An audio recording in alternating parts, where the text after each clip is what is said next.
Hello everyone. তো আমরা মূলত এই ক্লাসে গ্রেডিয়েন্ট টেক্সচার নিয়ে কথা বলবো, যে আমরা আমাদের ব্লেন্ডারের মধ্যে গ্রেডিয়েন্ট টেক্সচারটা কিভাবে ব্যবহার করতে পারি। ওকে, তো চলেন শুরু করি। প্রথমে তো আমরা শেডিং ট্যাবের মধ্যে চলে যাব।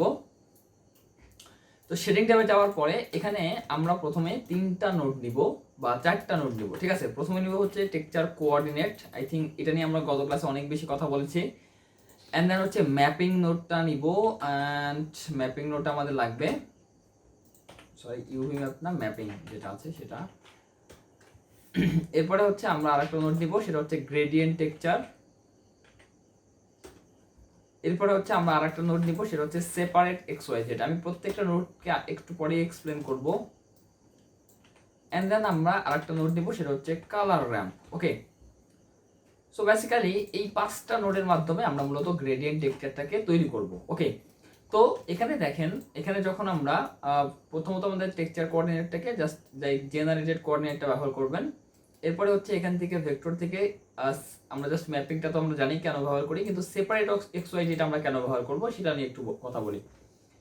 তো বেসিক্যালি আমি যদি এখানে কন্ট্রোল শিফট দিয়ে ক্লিক করি, তাহলে আপনারা দেখতে পাচ্ছেন যে এখানে কি হচ্ছে, আমরা ডিফারেন্ট অ্যাঙ্গেল কিন্তু ইয়ে করতে পারতেছি। তো সেপারেট এক্স ওয়াই এর কাজ হচ্ছে, যখন আমরা ম্যাপিং নোট থেকে কোনো একটা ভেক্টর নোট বের করি, তখন কি হয়, তিনটা এক্সিস একই সাথে বের হয়।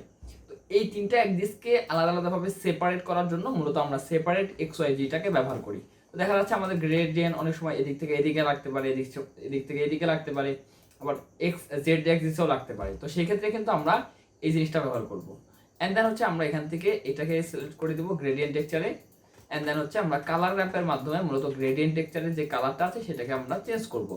সেখান থেকে এটা আমরা অ্যাড করে দিলাম, অ্যান্ড হচ্ছে এখান থেকে base colour, and that's okay. এটি হচ্ছে বেসিক্যালি গ্রেডিয়েন্ট টেক্সচার। এখন দেখেন, আমি আপনাদেরকে কয়েকটা জিনিস দেখাই। প্রথমে আছে এই কালার র্যাপের মধ্যে আপনি এখান থেকে কিভাবে কি করবেন। সো এখানে আপনি কালার র্যাপের মধ্যে এখান থেকে চাইলে কালার চেঞ্জ করতে পারবেন। এখানে এদিকে একটা কালার দিতে পারবেন, এদিকে একটা কালার দিতে পারবেন। এগুলোকে বেসিক্যালি কালার স্টপ বলা হয়। আপনি যদি প্লাসে ক্লিক করেন তাহলে কালার স্টপ আরো অ্যাড হবে, এবং এখান থেকে আপনি ডিফারেন্ট কালার কিন্তু মাঝখানে চাইলে দিতে পারবেন। ঠিক আছে, এবং এখান থেকে যখন আপনি এক্সিসটা চেঞ্জ করবেন, এখান থেকে যখন আপনি এক্সিসটা চেঞ্জ করবেন, তখন দেখেন কালারের যে গ্রেডিয়েন্টের যে ইয়াটা আছে সেটা কিন্তু চেঞ্জ হচ্ছে। ওকে, তো বেসিক্যালি গ্রেডিয়েন্টটা কি, গ্রেডিয়েন্টটাকে যদি আমরা একটু থিওরিক্যালি বলি, সেটা হচ্ছে গ্রেডিয়েন্ট হচ্ছে বেসিক্যালি দুই বা দুইয়ের অধিক কালারের কম্বিনেশন বা স্মুথ কম্বিনেশনকে বেসিক্যালি গ্রেডিয়েন্ট বলা হয়। তো দেখেন এখানে আমাদের কালারগুলো কি হচ্ছে, এখানে ব্লেন্ড হয়ে যাচ্ছে। তো এই জন্যই কিন্তু আমরা এটাকে কি বলতেছি, গ্রেডিয়েন্ট বলতেছি। ওকে, তো এইভাবে আপনাদের যে এক্সিসে লাগবে সেই এক্সিস অনুযায়ী আপনারা কি করবেন, এটাকে জাস্ট আপনি ওইভাবে ইউজ করবেন। ওকে, এরপরে এখানে আমরা হচ্ছে এখানে চাইলে অনেকগুলা অপশন ব্যবহার করতে পারি, যেরকম এইচএলভি, এসএসভি। ঠিক আছে, এই অপশনগুলো কিন্তু আমরা চাইলে ব্যবহার করতে পারি।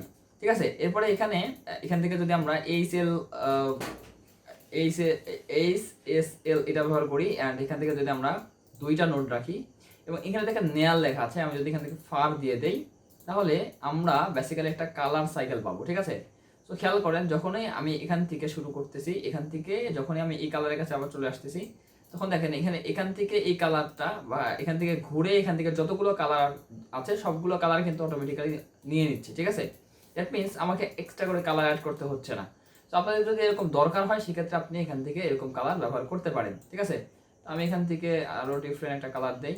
ঠিক আছে, এভাবে আপনি নিয়ার দিতে পারেন, ফার দিতে পারেন, তাহলে এরকম স্মুথ কম্বিনেশন পাবেন। ওকে, তো আমি 8 GB দিলাম। এখানে আরেকটা অপশন আছে, সেটা হচ্ছে কনস্ট্যান্ট। সো আপনাদের অনেক সময় দেখা যাচ্ছে যে আপনাদের স্মুথ লাগতেছে না, সো তখন কিন্তু আপনি কনস্ট্যান্টটা ব্যবহার করতে পারবেন।